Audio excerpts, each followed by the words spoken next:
जा रही है या नहीं, फिर फटाफट अपना स्टार्ट करते हैं। और इसमें हमने शुरू में जो रखे हैं वो गुप्त काल के क्वेश्चन रखे हैं, है ना। उसके बाद अलग अलग सेशंस के आने शुरू हो जाएंगे, ठीक है।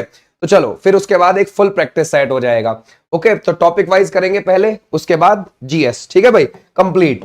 देखो इसमें से कौन सा है, बोलता है गुप्त वंश के संस्थापक कौन है, जरा बताओ फटाफट फटाफट, है ना भाई। अगर हम देखें गुप्त काल की बात कर रहे हैं, किसकी, गुप्त काल की बात कर रहे हैं। ये जो गुप्त काल है, गुप्त काल की नींव रखी थी श्री गुप्त ने, याद रखोगे किसने, श्री गुप्त ने। और इसके पास महाराज की उपाधि हुआ करती थी। महाराज की उपाधि उनके पास होती थी जो उस समय किसी ना किसी के सामंत होते थे। तो हमारा राइट आंसर ये। इसके बाद कौन आया गद्दी पर, घटोत्कच आया है, घटोत्कच गद्दी पर बैठा है। उसके बाद चंद्रगुप्त फर्स्ट गद्दी पर बैठा है, चंद्रगुप्त फर्स्ट, ये आप ध्यान रखोगे, ठीक है भाई, क्लियर हो जाएगा। लेकिन एक बात ध्यान रखना, मध्य प्रदेश के अंदर जो सूपिया का शिलालेख है ना, जो सूपिया का शिलालेख है, उसमें बताया गया है कि ये वंश किससे शुरू होता था, घटोत्कच से शुरू होता था।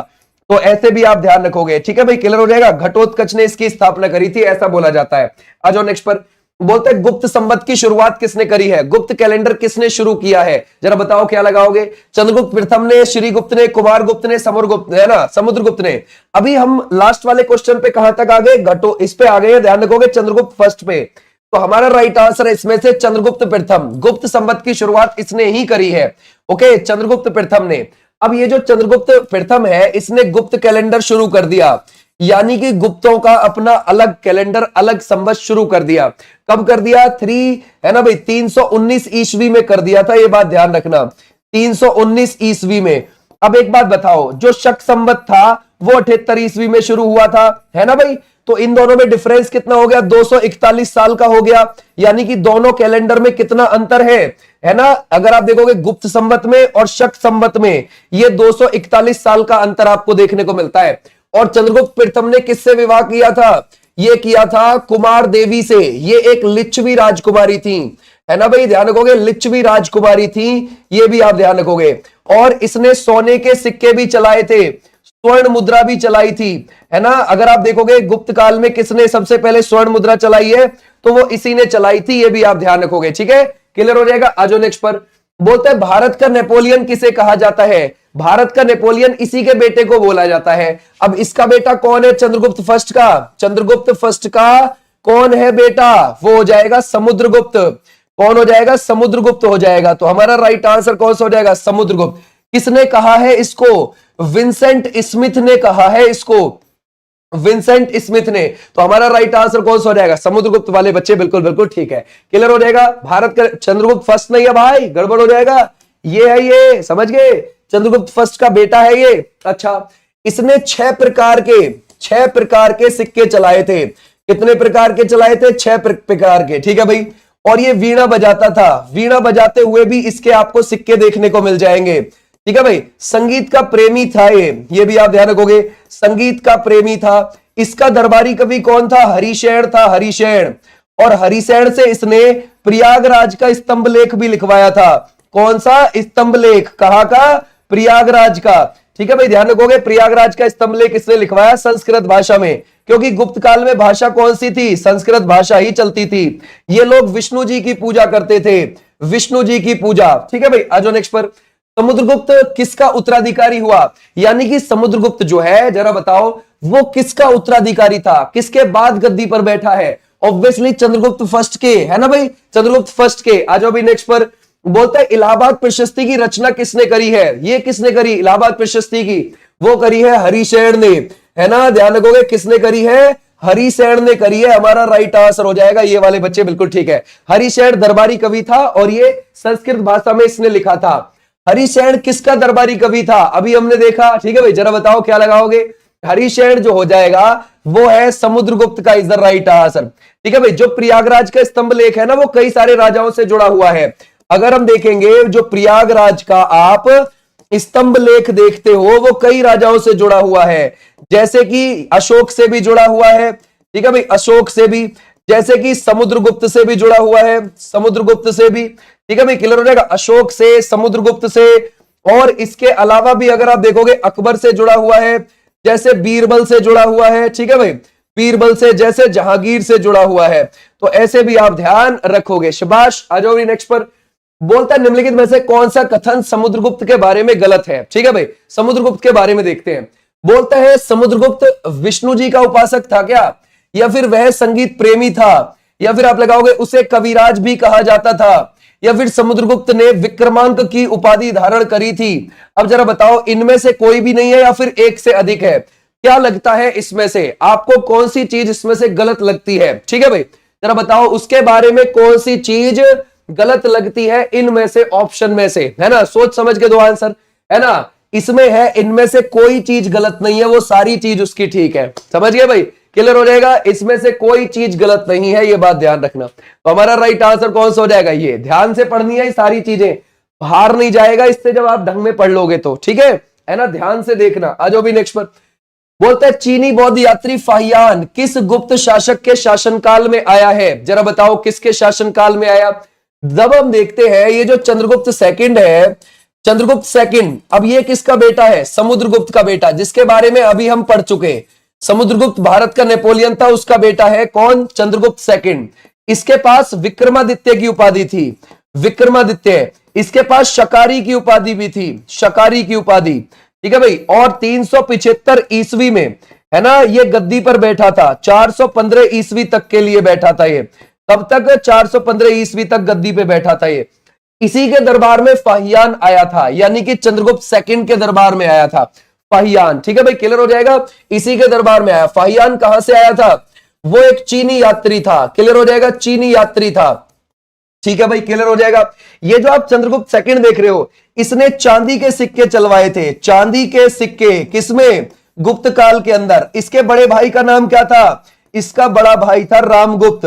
ओके भाई, ध्यान रखोगे, रामगुप्त। और रामगुप्त की पत्नी को शक उठाकर ले जाते हैं, क्योंकि शक रामगुप्त को हरा देते हैं। ओके भाई, तो यानी कि रामगुप्त की पत्नी को कौन वापस लेकर आता है, लेकर आता है चंद्रगुप्त सेकंड, यानी कि अपनी भाभी को ये वापस लेकर आता है और खुद शादी कर लेता है। खुद क्या कर लेता है, शादी कर लेता है उससे। ये भी आप ध्यान रखोगे। आप जो दिल्ली में देखते हो ना कुतुब मीनार, कुतुब मीनार के पास एक लोहे का स्तंभ लेख है, वो इसी का ही है, विक्रमादित्य का। याद रखोगे, यानी कि चंद्रगुप्त सेकंड का ही है जो कुतुब मीनार के पास खड़ा हुआ है। बोलता है निम्नलिखित में से कौन सा कथन सही है। चलो देखते हैं, कोई एक इसमें से सही होगा। ओके, बोलता है चंद्रगुप्त सेकंड को भारत का नेपोलियन कहा जाता है। शकों पर विजय के उपलक्ष्य में चंद्रगुप्त सेकंड ने चांदी बल के सिक्के चलाए थे, या फिर चीनी बौद्ध यात्री फाहियान समुद्रगुप्त के शासनकाल में भारत आया था, या फिर नालंदा विश्वविद्यालय की स्थापना, है ना, चंद्रगुप्त सेकंड ने की है। जरा बताओ क्या लगाओगे इसमें से, है ना। ये कौन सा है, ये कौन सा हो जाएगा, समुद्रगुप्त के शासनकाल में आया क्या, ये तो नहीं लगता हमें। तो क्या हम लगा सकते हैं शकों पर विजय के उपलक्ष्य में उसने चांदी बल के सिक्के। बिल्कुल, अभी हमने ये देखा है, B is the right answer. जो पढ़ा है वो बिल्कुल करेक्ट है। ठीक है भाई, आ जाओ नेक्स्ट पर। बोलता है नालंदा विश्वविद्यालय की स्थापना किसने करी है। हम किसकी बात कर रहे हैं, हम नालंदा विश्वविद्यालय। अब आ चुके हैं उसके बेटे के ऊपर। ठीक है भाई, यानी कि अब चंद्रगुप्त सेकंड के बेटे पर पहुंच चुके हैं हम। ठीक है भाई, चंद्रगुप्त सेकंड के बेटे पर। ठीक है भाई, क्लियर हो जाएगा। अब जरा बताओ नालंदा विश्वविद्यालय की स्थापना किसने करी है, इसमें से पक्की बात है। क्या हम लगा सकते हैं Kumaragupta is the right answer, है ना भाई। कौन सा लगा सकते हैं, Kumaragupta is the right answer. Nalanda कहां पर पड़ता है, ये बिहार में आपको देखने को मिलता है। कहां पर, बिहार में है ये। ओके, और इसको ऑक्सफोर्ड ऑफ महायान बोला जाता है। क्या बोला जाता है, ऑक्सफोर्ड ऑफ महायान बोला जाता है, महायान। ठीक है भाई, तो ऐसे भी आप ध्यान रखोगे, क्लियर हो जाएगा। शाबाश, आ जाओ नेक्स्ट पर। बोलता है किस गुप्त शासक ने गिरनार पर्वत पर स्थित सुदर्शन झील का पुनरुद्धार करवाया था। जरा बताओ किसने करवाया है, कौन सा गुप्त शासक था वो जिसने करवाया है। ठीक है भाई, क्या हम लगा सकते हैं इसमें से चंद्रगुप्त प्रथम है, या फिर स्कंदगुप्त है, या फिर कुमारगुप्त है, या फिर समुद्रगुप्त है।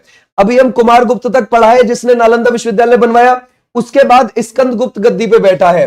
कुमारगुप्त के बाद गद्दी पर कौन बैठा है, स्कंदगुप्त, है ना भाई, स्कंदगुप्त बैठा है। अब ये स्कंदगुप्त हमारा राइट आंसर हो जाएगा। ठीक है भाई, Skandagupta is the right answer. इसने हूणों को हराया था। किसको हराया था इसने, हूणों को हराया, हूणों को। ठीक है भाई, हूणों को हराया है इसने। ये भी आप ध्यान रखोगे। और ये बात हमें कहां पता चलती है, जूनागढ़ अभिलेख में पता चलती है। जूनागढ़ अभिलेख कहां पर आपको देखने को मिल जाएगा, गुजरात के अंदर आपको देखने को मिल जाएगा। ठीक है भाई, क्लियर हो जाएगा। इसने हूणों को हराया था। क्लियर है, शाबाश, बहुत अच्छे। आ जाओ नेक्स्ट पर। बोलता है अंतिम गुप्त शासक आपको कौन सा लगता है? आखिरी जो था बिल्कुल इनका लास्ट का, देखो वो है बिल्कुल आखिरी इनका विष्णुगुप्त थर्ड।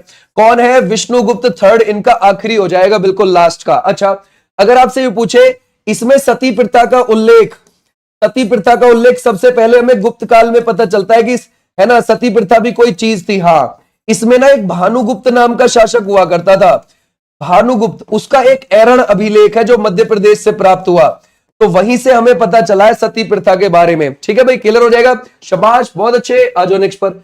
अब थोड़ा सा आगे बढ़ते हैं, ठीक है, एडवांस चीजें देखते हैं।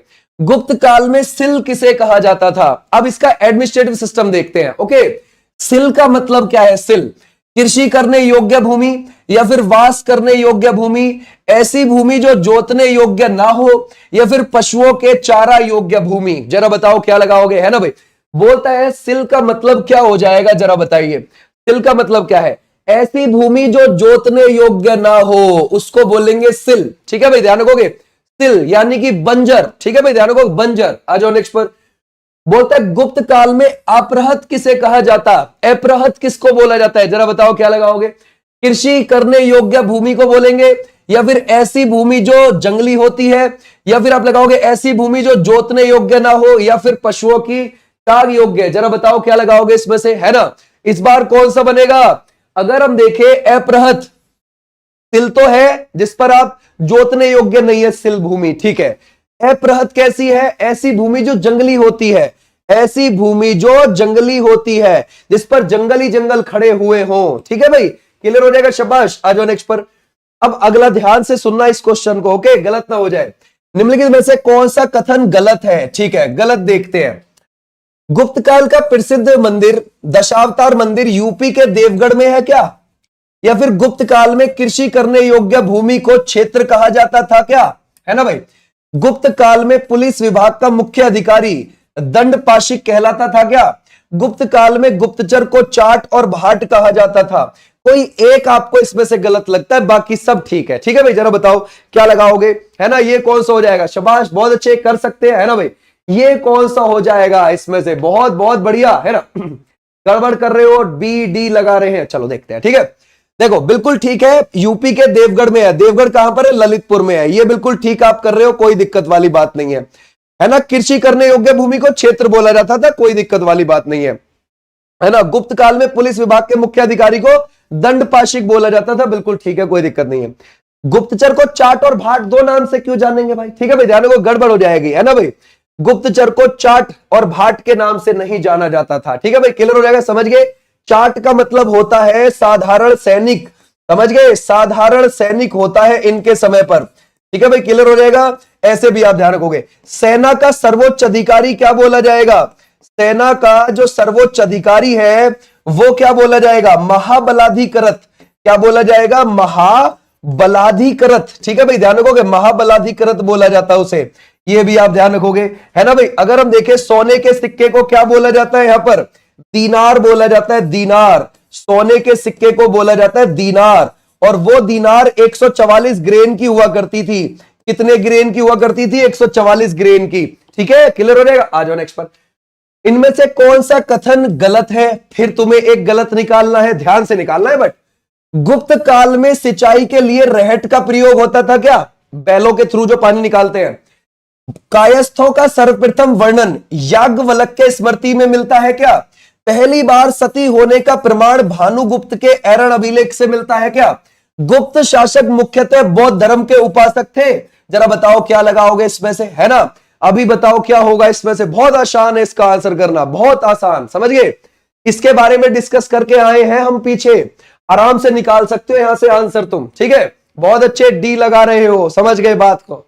किसके उपासक थे ये जरा बताओ, है ना। ये बौद्ध धर्म के नहीं, ये विष्णु जी के उपासक थे, विष्णु जी की पूजा करते थे, वैष्णव धर्म से जुड़े हुए थे, यानी कि वैष्णव धर्म से जुड़े हुए थे। बस हमारा राइट आंसर ये, आराम से। ठीक है भाई, इसको हटा दोगे आप, आराम से कर सकते हो। ठीक है भाई, आ जाओ नेक्स्ट पर। अब देखते हैं गुप्तों का जो राज चिन्ह था वो क्या हुआ करता था। जरा बताओ क्या हुआ करता था। अगर हम देखें, गरुड़ है, अशोक स्तंभ है, या फिर आप लगाओगे इसमें से त्रिशूल है, या फिर आप लगाओगे इसमें से त्रिशूल के अलावा इसमें से कमल का फूल है। जरा बताओ, भाई गुप्तों का राज चिन्ह पहले गरुड़ होता था, फिर मयूर होने लगा था, फिर क्या होने लगा था, मयूर। अगर पेपर में मयूर आए तो ठीक, गरुड़ आए तो ठीक, दोनों एक साथ कभी नहीं आएंगे। ठीक है भाई, क्लियर हो जाएगा। आ जाओ नेक्स्ट पर, शाबाश। बोलता है जूनागढ़ अभिलेख का स्तंभ किस गुप्त शासक ने, है ना भाई, जरा बताओ जूनागढ़ जो अभिलेख है वो किससे जुड़ा हुआ है। भाई जूनागढ़ कहां पर मिलेगा, गिरनार पहाड़ी पर मिलेगा। ओके भाई, गिरनार पहाड़ी पर मिलेगा। गिरनार पहाड़ी कहां पर है, गुजरात में मिलेगी। तो बस जरा बताओ, है ना भाई, हूणों को किसने हराया था, है ना, हूणों को हराया, किसने हराया था हूणों को, क्या स्कंदगुप्त ने नहीं हराया था क्या, है ना, बिल्कुल ठीक है, Skandagupta is the right answer. महाराजा धीराज की उपाधि धारण करने वाला प्रथम गुप्त शासक कौन सा है, जरा बताओ। देखो गुप्त वंश की नींव किसने रखी, श्री गुप्त ने रखी, सही बात है। उसके पास कौन सी उपाधि थी, श्री गुप्त के पास महाराज की उपाधि थी। कौन सी थी, महाराज की उपाधि थी उसके पास, राइट बात है भाई, महाराज की उपाधि। ओके ओके, उसके बाद घटोत्कच गद्दी पर बैठा, घटोत्कच, और उसके बाद बैठा था चंद्रगुप्त फर्स्ट। तो चंद्रगुप्त फर्स्ट के पास उपाधि थी महाराजा धीराज की, कौन सी, महाराजा धीराज। तो हमारा राइट आंसर क्या हो जाएगा, Chandragupta first is the right answer. Okay clear है, शाबाश। आ जाओ नेक्स्ट पर। किस श्रीलंकाई शासक ने समुद्रगुप्त से गया में एक बौद्ध मठ बनाने की अनुमति मांगी थी, जरा बताओ किससे, है ना भाई, क्या लगाओगे।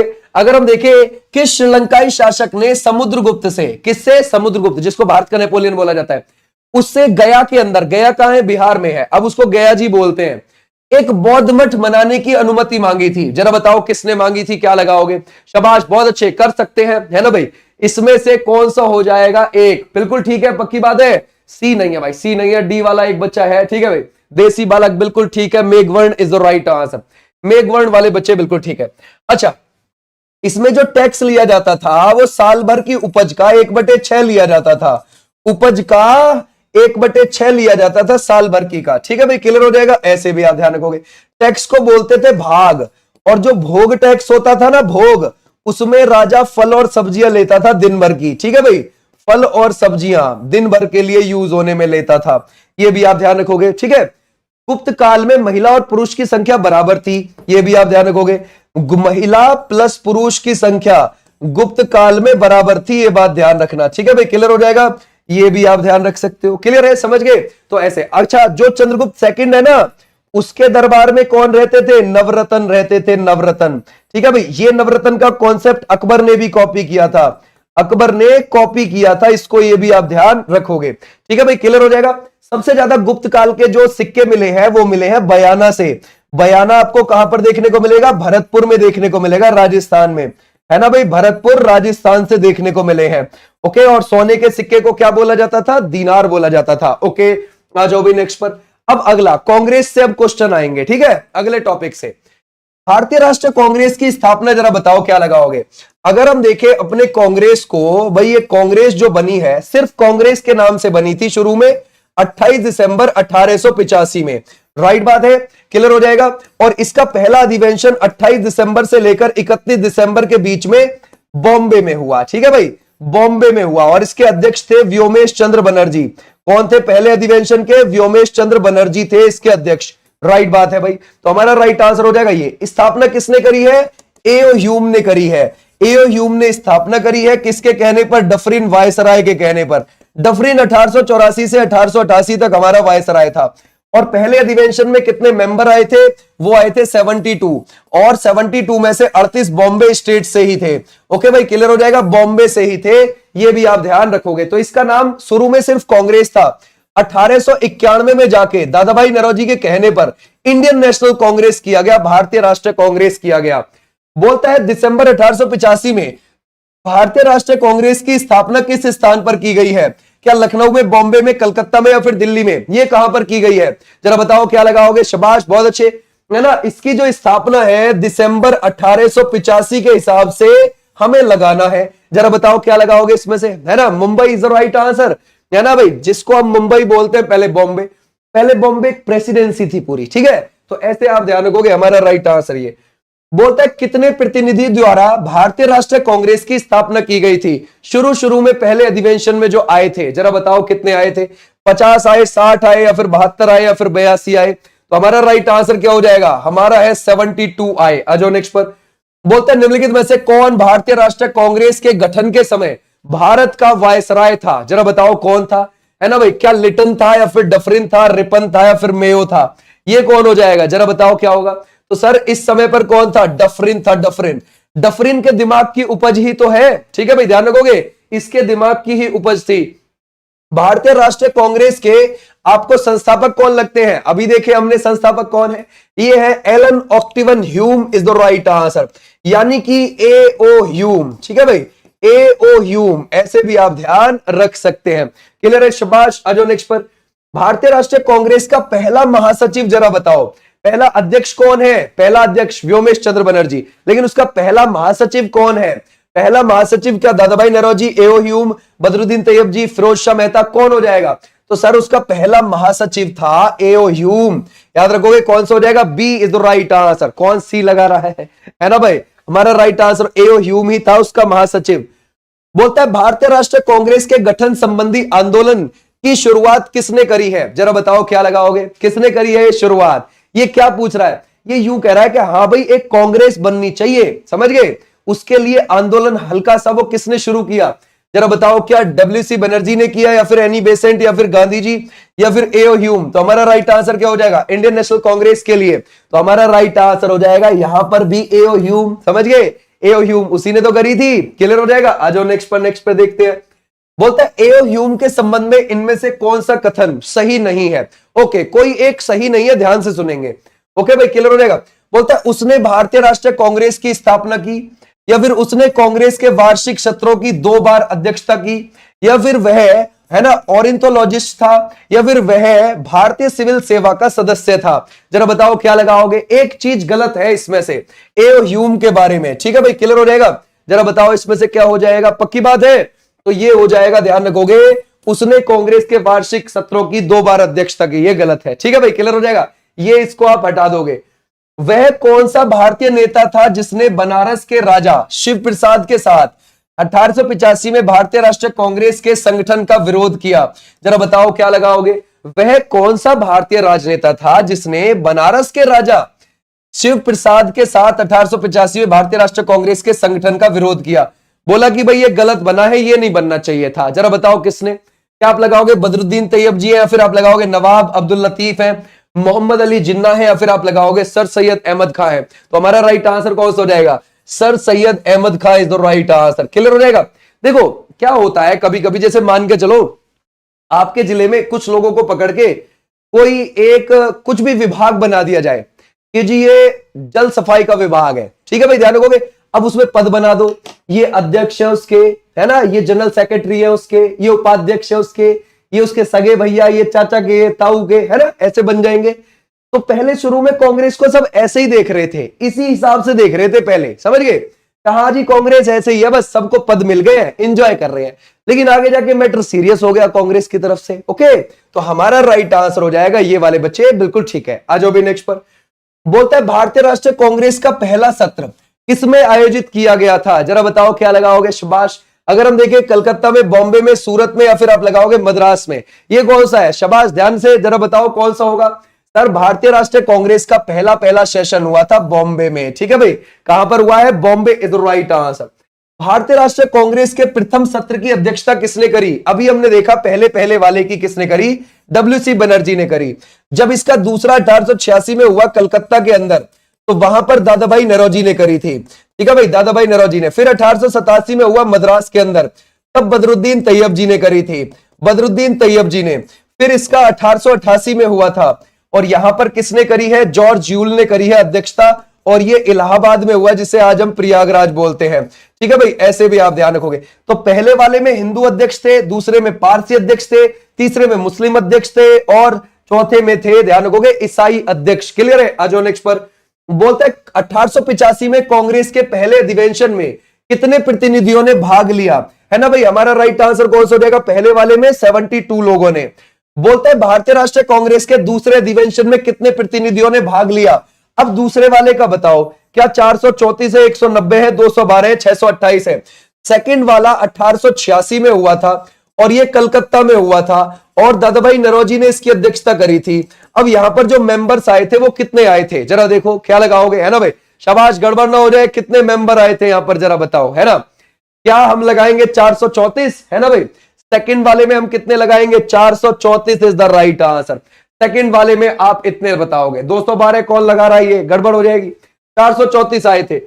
निम्नलिखित में से किसने 1887 में भारतीय राष्ट्रीय कांग्रेस के अध्यक्ष के रूप में संबोधित किया। अभी हमने देखा 1887 वाला कहां हुआ है, सोचो, ठीक है, 1887 वाला हुआ है मद्रास में, और वहां पर किसने करी है, बदरुद्दीन तैयब जी ने करी है। तो हमारा राइट आंसर कौन सा हो जाएगा, बदरुद्दीन तैयब जी वाले बच्चे, बिल्कुल ठीक है, क्लियर हो जाएगा, शाबाश। आज अभी नेक्स्ट पर बोलता है भारतीय राष्ट्रीय कांग्रेस का चुना गया प्रथम मुस्लिम अध्यक्ष कौन है, पहला मुस्लिम अध्यक्ष कौन है। अभी देखा हमने, है ना, 1887 वाले में जो बने थे, कौन बने थे, बदरुद्दीन तैयब जी पहले मुस्लिम अध्यक्ष बने थे, ठीक है भाई। आज नेक्स्ट पर बोलता है भारतीय राष्ट्रीय कांग्रेस का पहला अंग्रेज अध्यक्ष कौन था, जरा बताओ कौन था अंग्रेज जो था, ठीक है भाई। क्या आप लगाओगे, जॉर्ज यूल है, विलियम वेडरबर्न है, एओ ह्यूम है, या फिर हेनरी कॉटन है, ये कौन सा हो जाएगा, जरा बताओ।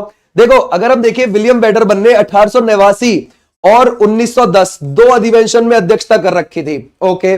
लेकिन पहले अंग्रेज, हालांकि विलियम वेडरबर्न भी अंग्रेज ही थे, लेकिन हम तो पहला ढूंढ रहे, पहला, ठीक है भाई। तो पहले अंग्रेज थे जॉर्ज यूल, जो 1888 में बन गए थे इलाहाबाद के अधिवेशन के, है ना भाई, इलाहाबाद अधिवेशन के बन गए थे, यानी कि प्रयागराज अधिवेशन के बन गए थे अध्यक्ष, ठीक है, क्लियर हो जाएगा, शाबाश, बहुत अच्छे। तो हमारा राइट आंसर ये बोलता है 1888 में भारतीय राष्ट्रीय कांग्रेस के निम्नलिखित में से किस अधिवेशन में जॉर्ज यूल अध्यक्ष थे, जरा बताओ। खूब अच्छे से हो सकते हैं, बढ़िया तरीके से, जरा बताओ, है ना, ये कौन सा है भाई, ये 1888 में, अभी देखा हमने इलाहाबाद में हुआ है, काम खत्म, ठीक है भाई। कहां पर हुआ, इलाहाबाद में।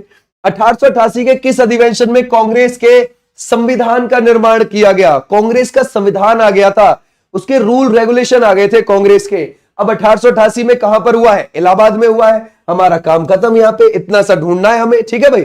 आ जाओ नेक्स्ट पर।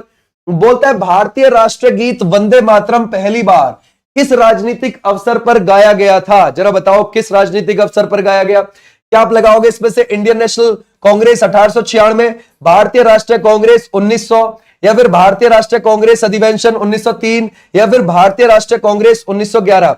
ये किस में गाया गया था, 1911 कौन लगा रहा है, ये गड़बड़ हो जाएगी भाई, है ना। हम किसकी, वंदे मातरम की बात कर रहे हैं।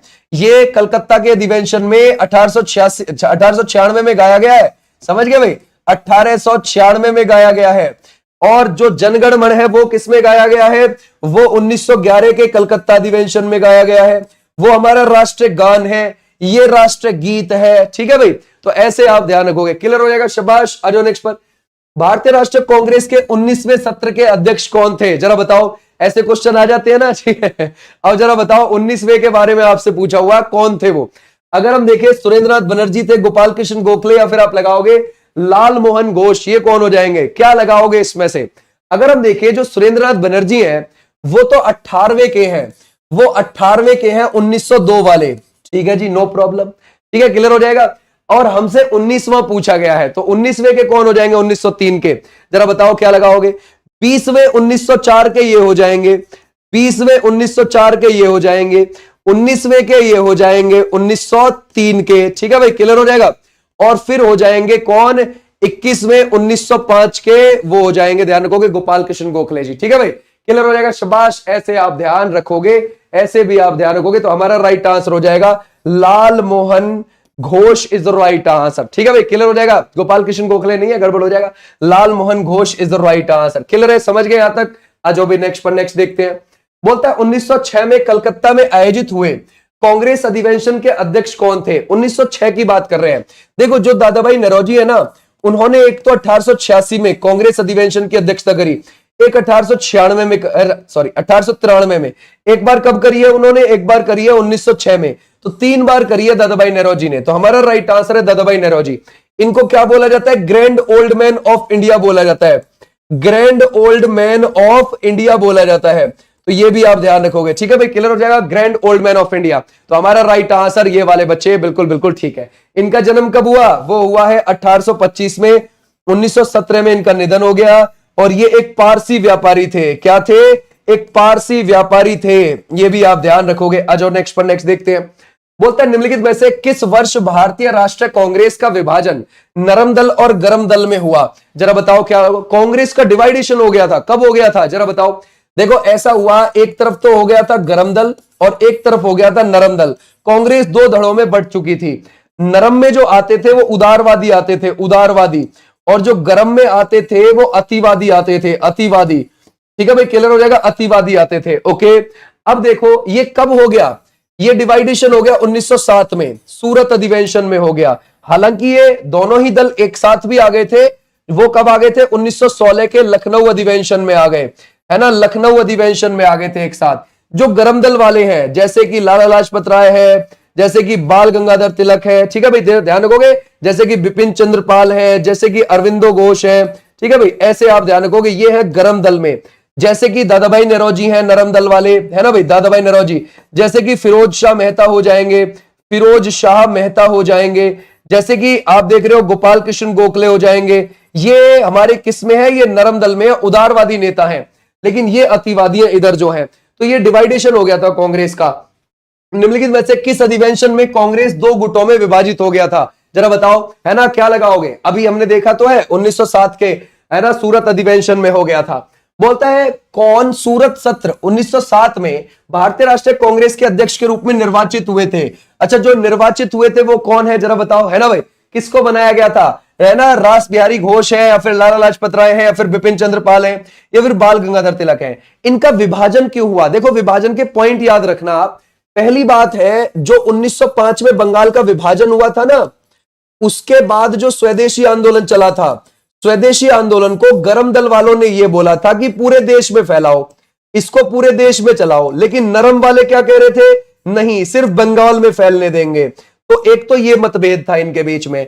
दूसरा था अध्यक्ष पद को लेकर, है ना, कि भाई 1907 का जो अधिवेशन है, गरम दल वाले बोलते थे कि लाला लाजपत राय को बनाइए, है ना, या फिर लाला लाजपत राय की जगह बाल गंगाधर तिलक को बना दीजिए। गरम दल वाले ये चाहते थे। नरम वालों ने किसको बना दिया? रास बिहारी घोष को बना दिया, है ना भाई। ऊपर से 1905 में प्रिंस ऑफ वेल्स आया था, वेल्स का राजकुमार, बिल्कुल इंग्लैंड से लगा हुआ देश है वेल्स, तो उसका राजकुमार आया था। अब जब उसका राजकुमार यहां आया तो धन की खूब उड़ाया गया, पैसा उड़ाया गया। गरीबी में तो हम वैसे ही थे, ऊपर से पैसा और उड़ाया गया। तो उसको लेकर भी ये गरम दल वाले थोड़े से गुस्सा थे, और नरम दल वाले इसको सपोर्ट नहीं कर रहे थे, ढंग में बोल नहीं रहे थे कि भाई इतना, सरकार से नहीं बोल रहे थे, अंग्रेजों से नहीं बोल रहे थे कि इतना पैसा क्यों उड़ा रहे हो। तो गरम दल वालों के अंदर यह भी गुस्सा था, तो इसलिए इनका डिवाइडेशन हो गया दोनों का 1907 में। 1916 में एक साथ आ गए थे। आ जाओ नेक्स्ट पर। सूरत विभाजन के बाद किस वर्ष भारतीय राष्ट्रीय कांग्रेस पुनः एक हो गई थी? वो हो गई थी लखनऊ के अधिवेशन में। लखनऊ के अधिवेशन में 1916 में एक हो गए थे। तो हमारा राइट आंसर कौन सा हो जाएगा? ये वाले बच्चे, बिल्कुल ठीक है। ओके, और इसकी अध्यक्षता किसने करी थी? लखनऊ वाले की अंबिका चरण मजूमदार ने करी थी। अंबिका चरण मजूमदार ने अध्यक्षता करी थी। ऐसे भी आप ध्यान रखोगे, ठीक है भाई, तो ऐसे आप ध्यान रखोगे। आजो नेक्स्ट पर। निम्नलिखित में से कौन हमारे देश के, है ना भाई, दोनों में से किसी भी सदन का सदस्य नहीं होता? अब आ गए हम प्रेसिडेंट पर, समझ गए, कांग्रेस खत्म हो गए, अब राष्ट्रपति से जुड़े हुए क्वेश्चन है यहां से आगे को। ओके, चलो शुरू हो जाओ अब राष्ट्रपति से जुड़े हुए क्वेश्चंस के लिए। बोलते हैं इनमें से हमारे देश में कोई भी किसी भी सदन का सदस्य नहीं होता। प्रधानमंत्री या वित्त मंत्री या राष्ट्रपति, या फिर आप लगाओगे रेलवे मंत्री है, कौन सा हो जाएगा? पक्की बात है, प्रेसिडेंट नहीं होता है। यस, प्रेसिडेंट नहीं होता है। ओके, प्रेसिडेंट का वर्णन हम सबसे पहले किस आर्टिकल में देखते हैं? 52 में, है ना, ध्यान रखोगे। सबसे बड़ा पद भारत का, और सबसे छोटा आर्टिकल क्या बोला गया है? कि भारत का एक राष्ट्रपति होगा, काम खत्म। ये पद हमने कहां से लिया है? यूएसए के संविधान से लिया है, यूएसए के संविधान से लिया है ये पद हमने। आज भी नेक्स्ट पर। बोलते हैं भारत का राष्ट्रपति किसका एक अभिन्न भाग लगता है आपको? संसद का, लोकसभा का, राज्यसभा का, या फिर मंत्री परिषद का?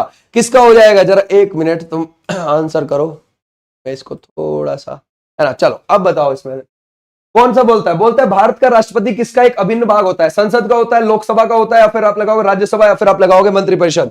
क्या लगा रहे हो? पक्की बात है संसद, है ना भाई, संसद इज द राइट आंसर। ये जो हमारी संसद है, ये हमारे आर्टिकल, है ना भाई, ध्यान रखोगे, 79 में देखने को मिलती है। और संसद में हमारा एक लोकसभा, एक राज्यसभा, एक प्रेसिडेंट, ये आपको तीनों देखने को मिल जाएंगे। राज्यसभा इसमें अपर हाउस है और ये आपको आर्टिकल 80 में देखने को मिलती है।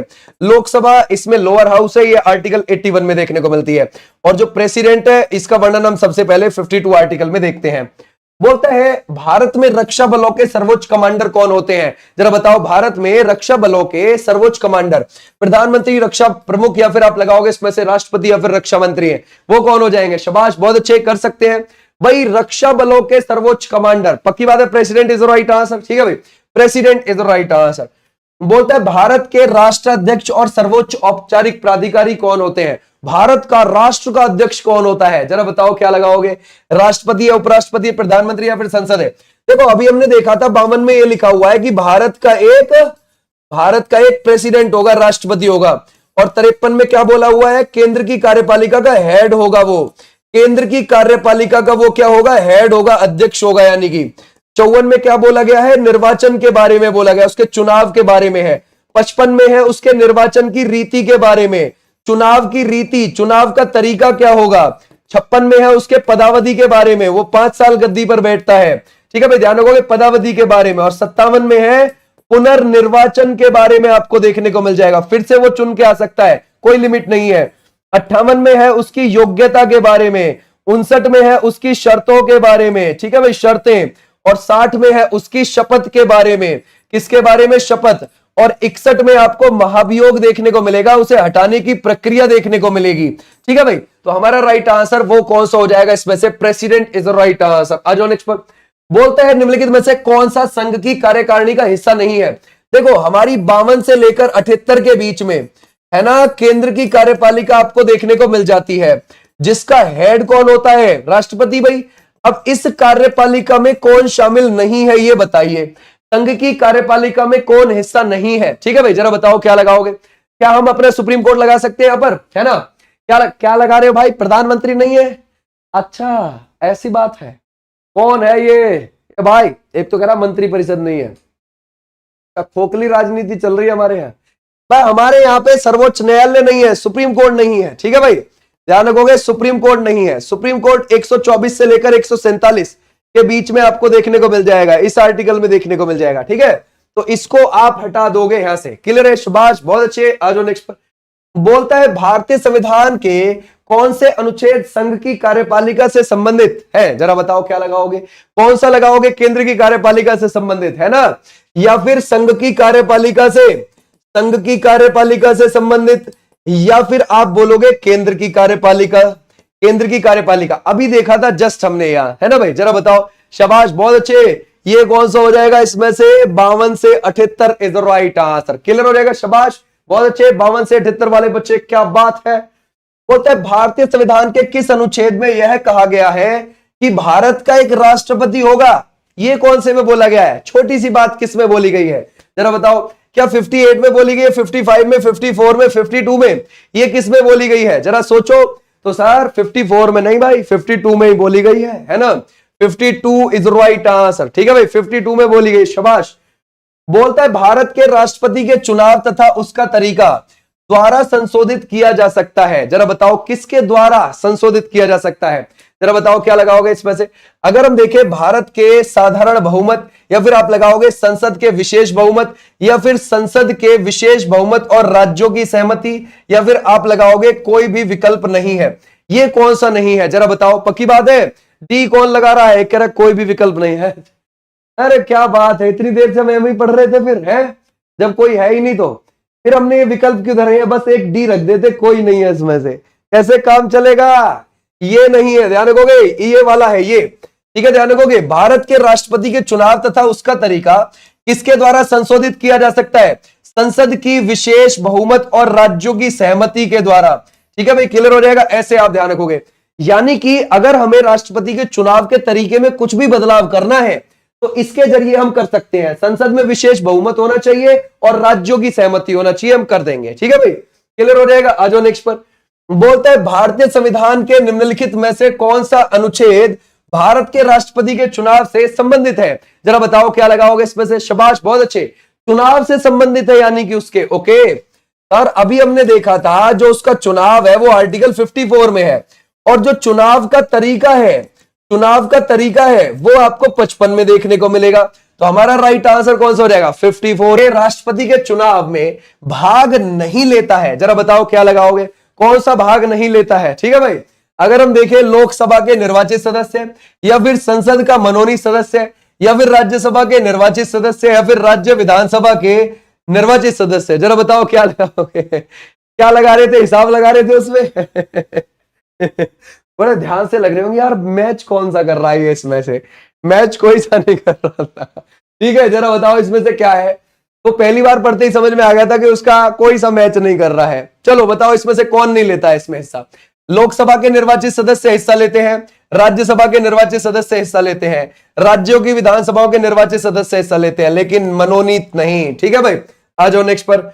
बोलते हैं निम्नलिखित में से कौन राष्ट्रपति के चुनाव में हिस्सा नहीं लेते हैं? एक और ले भाई। ठीक है भाई, आज हिस्सा ही लेकर देख लेते हैं। चलो, दोनों सदनों के चुने हुए सदस्य, चुने हुए मतलब निर्वाचित, ओके नो प्रॉब्लम, कोई दिक्कत नहीं है। विधानसभा के चुने हुए यानी कि निर्वाचित सदस्य, दिल्ली तथा पुदुचेरी विधानसभाओं के चुने हुए सदस्य, या फिर विधानसभा के नामांकित किए गए सदस्य। अब तो विधानसभा में नामांकित होते ही नहीं है, एंग्लो इंडियन होते ही नहीं है। ठीक है भाई, हटा दो इसको। ठीक है भाई, डी वाले को हटा दोगे यहां से, डी वाले को आप आराम से हटा दो। शाबाश, बहुत अच्छे, बहुत बहुत बढ़िया। भारत के राष्ट्रपति के चुनाव में कौन शामिल नहीं हो सकता है? ठीक है भाई, इसमें तो और भी है। जरा बताओ इसमें से राष्ट्रपति के चुनाव में निम्नलिखित में से कौन शामिल नहीं हो सकता है? चलो देखते हैं कौन नहीं हो सकता है। लोकसभा और राज्यसभा के मनोनीत सदस्य, या फिर राज्य विधान परिषद के सदस्य, या फिर दिल्ली पुदुचेरी के विधानमंडल के सदस्य, या फिर आप लगाओगे दिए गए विकल्प में से कोई भी नहीं है। वो कौन सा लगाओगे इसमें से? है ना भाई, ये कौन सा है? इसमें से कौन नहीं हो सकता है ना भाई? क्लियर है, पक्की बात है? सोच लेना इसमें से हमारा कौन सा हो जाएगा, है ना? सोच लो, आंसर गड़बड़ ना हो जाए। देखो, लोकसभा और राज्यसभा के मनोनीत सदस्य, ठीक है भाई, बिल्कुल सही बात है, वो शामिल नहीं हो सकते। क्लियर हो जाएगा। राज्य विधान परिषद के सदस्य हो सकते हैं क्या? बताओ, अगर तुम ए ठीक कर रहे हो, अगर तुम ए ठीक कर रहे हो तो फिर क्या बी सही है तुम्हारे हिसाब से? है ना भाई, राज्य विधान परिषद के सदस्य हिस्सा ले सकते हैं क्या? अरे हिस्सा तो ये भी नहीं ले सकते हैं। है ना, दिल्ली पुदुचेरी ध्यान रखोगे के विधानमंडलों के सदस्य, विधानमंडल, विधानमंडल, अब विधानमंडल में तो विधानसभा भी आती है, विधान परिषद भी आती है, ये दोनों आती हैं। तो हमारा कौन सा है? D is the right answer. D को हटा के जाओगे, समझ गए? डी खत्म।